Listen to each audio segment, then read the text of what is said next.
Good afternoon. I'm Father David. Thank you for joining me today for Disciple Time as we continue to ask the question, what does it mean to be chosen? And this week, our answer for that question in our small group study is, you are made new. So I thought today we would look at the Old Testament readings for today to see how the nation of Israel was made new as they were moving through the wilderness.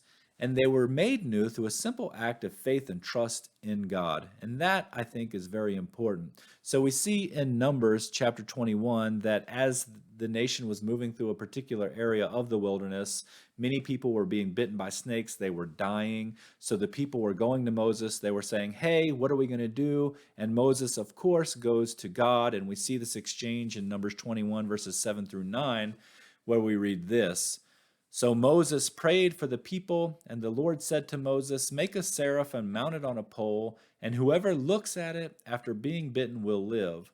Moses accordingly made a bronze serpent and mounted it on a pole, and whenever anyone who had been bitten by a serpent looked at the bronze serpent, he lived. Well, there it is, this simple act of faith and trust, following the Lord's guidance, leading to healing and restoration, being made new. The interesting thing is we're going to actually see this in next week's episode of The Chosen, where Moses builds the bronze serpent. And we're also going to see this dialogue kind of unfold with Joshua and Moses, where Joshua's like, hey, what are you doing? That's a pagan symbol. And you might ask the question, what do you mean pagan symbol? Well, it's actually a known fact that the ancient world, many cultures in the ancient world, actually view the snake as a symbol of healing, not as a reference to Satan and the serpent in the Garden of Eden, as we do with a biblical worldview, but simply as a symbol of healing, of regeneration. And maybe that's because they observe the way the snake sheds its skin and continues to grow. But one of the places we see this is the rod of Asclepius. It is the symbol is a snake on a pole. That was the Greek god of healing. But interesting enough, and I found this as I was researching it to be really interesting, the traditional Bible scholars who kind of adhere to the early date of the Exodus say that Moses would have actually built this bronze serpent on this pole around the 15th century BC, where the earliest showing of the rod of Asclepius was actually in the city of Troy around the 13th or 12th century BC. So that's a couple hundred years later. So it could be that this rod of Asclepius actually migrated out of Hebrew culture.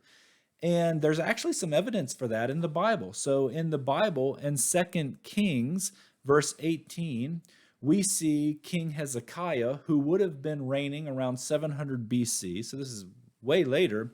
Actually, there was such a problem with idolatry built up around, and superstition built up around this pole, that he had it destroyed because it was taking worship away from God the way God should be worshiped. And so we see here in 2 Kings 18:4, Hezekiah also broke in pieces the bronze serpent that Moses had made, for until those days the sons of Israel burned incense to it, and it was called Nehushtan. So if this was happening in their area, it probably was migrating out. But who knows what came first, the chicken or the egg? But what we do know is that God commanded Moses to build this, and this was to be a simple act of trust and faith in God's healing power and ability to make them new. Interestingly enough, we see this symbol all over the place even today. So I got a few pictures of some of our ambulances and EMT units here in Bend. And look right there on the side of the ambulance, you see this rod with the serpent on it. You can also see sometimes in medical industry a rod with two serpents on it. That's actually the caduceus, and that is more associated with the god Hermes. And that was a Greek god of trade and wealth, language and communication. So how did that symbol become a medical symbol in our country? And the answer to that's kind of interesting. As I was studying this out, this actually happened around 1871 when the U.S. Public Health Service adopted this as their symbol for their health service. And then later in 1902, the U.S. Medical Corps adopted this insignia for their officers and enlisted people. So this actually became pretty serious medical symbol at that point. And this symbol actually even goes back before the Greek god Hermes all the way back to the ancient culture of Sumeria. And I don't have time to get into that today, but here's a vase that was used for libations by the Sumerian culture. So this is a really, really old symbol. So that kind of explains why Joshua might have had some issue with Moses building that, even though he didn't know, that God was instructing him to do it. But we see in the New Testament how Jesus explains this mystery, and he does it through the mystery of the cross. And we see in John 8:28, when you lift up the Son of Man, then you will realize that I am. And what he's talking about, lifting up the Son of Man, he's talking about lifting him up on the cross. And the interesting thing about this is Jesus is tying his divinity back to the burning bush where Moses encountered God and God identifies himself as I am.